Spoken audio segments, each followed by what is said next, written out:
도전하지 않으면 기회도 없다. 여러분, 혹시 야구 경기를 본 적이 있으신가요? 홈런을 치는 장면은 언제 봐도 짜릿합니다. 그런데 중요한 사실이 있습니다. 홈런을 치려면 반드시 배트를 휘둘러야 한다는 것이죠.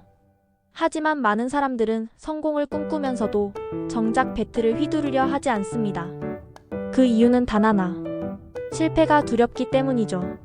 오늘 우리는 두 개의 기업, 테슬라와 보잉을 통해 도전과 실패가 어떻게 성공을 만드는지를 이야기해 보겠습니다. 일론 머스크. 실패를 연료로 삼은 남자. 2002년 한 남자가 민간 기업이 우주로 가겠다고 선언합니다. 당시 많은 사람들이 비웃었죠. 왜냐하면 우주 개발은 정부 기관인 NASA나 러시아 같은 국가만이 할 수 있는 일이었으니까요. 그 남자는 바로 일론 머스크. 그는 자신의 전 재산을 걸고 스페이스X라는 회사를 설립합니다. 하지만 시작부터 난관의 연속이었습니다.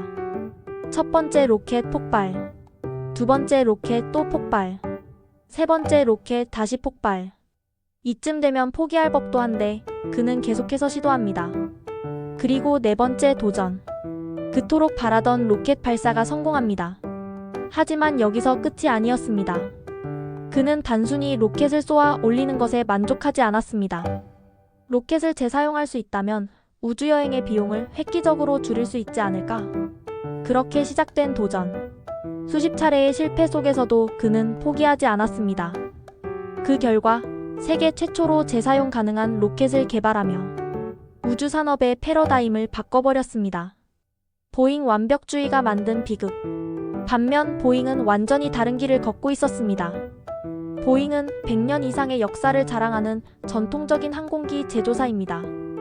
하지만 문제는 완벽주의였습니다. 그들은 단 하나의 완벽한 비행기를 만들기 위해 수십 년을 투자했습니다. 그리고 결국 보잉 737MAX가 세상에 나왔죠. 하지만 문제는 바로 그 완벽해 보이는 항공기에서 터져나왔습니다. 소프트웨어 결함으로 인해 연이은 항공사고가 발생했고 수백 명의 목숨을 앗아갔습니다. 보잉은 이를 해결하는 대신 문제를 감추려 했습니다. 결국 세계 각국에서 737MAX의 운항이 중지되었고 보잉은 심각한 위기에 빠졌습니다. 그들의 완벽주의는 오히려 실패를 키우는 결과를 낳았던 것입니다. 실패를 대하는 두 개의 태도. 여기서 중요한 점이 있습니다. 일론 머스크는 실패를 두려워하지 않았습니다. 그는 빠르게 실행하고 빠르게 실패하고 빠르게 배우며 성장했습니다. 반면 보잉은 실패를 인정하지 않으려 했고 그로 인해 더 큰 실패를 맞이했습니다. 여러분은 어떤 태도를 가지고 계신가요? 완벽을 기다리며 한 걸음도 내딛지 않는 태도인가요? 아니면 실패를 발판 삼아 앞으로 나아가는 태도인가요? 여기서 우리가 배워야 할 점이 있습니다. 바로 도전하지 않으면 성공도 없다는 것입니다.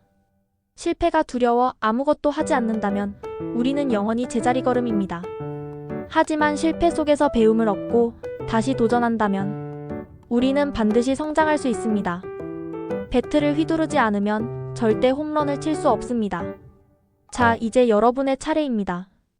여러분은 배트를 휘두르시겠습니까? 아니면 계속해서 지켜만 보시겠습니까?